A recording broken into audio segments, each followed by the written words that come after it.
So far we've looked at magnets, and we've also seen how a current carrying conductor will have a magnetic field around it, and from that we can produce an electromagnet. But what happens when the field around the current carrying conductor interacts with a normal magnet? We've got a strong magnet here with a magnetic field going across these points, and we have a current carrying conductor which can swing in and out. I don't know which of these poles is north, I've not got them marked, but we've got the current flowing around this way on the conductor. If I switch on, it moves inwards. If I change the connections around, it will swing outwards.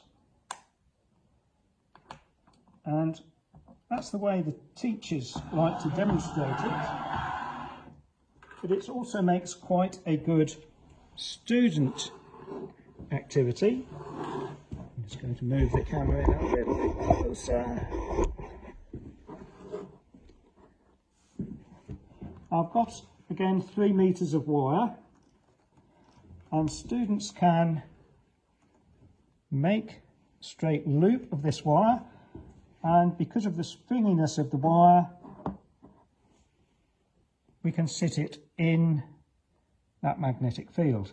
And this is a magnet pair on a steel yoke, and you can see we've got opposite faces attracting each other, and it's always worth checking they're like that and not turned round so that you have the same like poles, in which case you wouldn't get a magnetic field. So these need to attract each other if you bring them close together.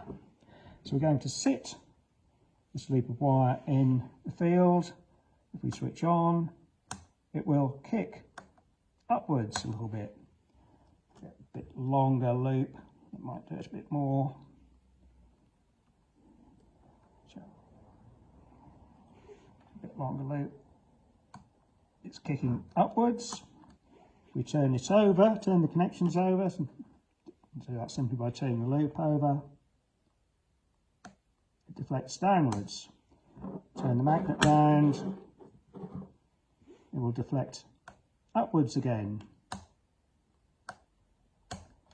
And the students can actually feel that happening. Now, the amount of force that's making it go up or down is dependent on the strength of the magnetic field, the current we get from the power supply, and the length of the current carrying conductor in the magnetic field. Now we could have a longer magnet and have a longer length of wire, but we could also use the wire more than once. We can loop it round a number of times,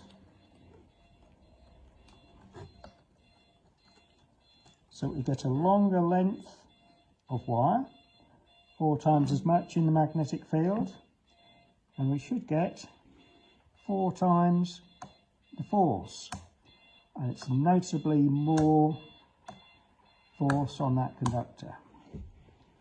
Now these power supplies also have an AC terminal, so these are mainly used for transformer experiments, but if we fix the terminals onto these ones, what will happen is the current will go backwards and forwards, and also the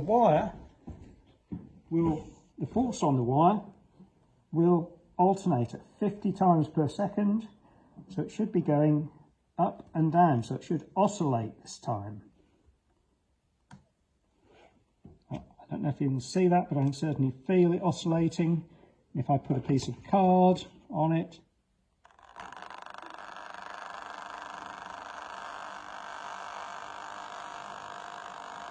you can hear the noise that's making. That's a 50 Hertz note. In effect, we've just made a speaker.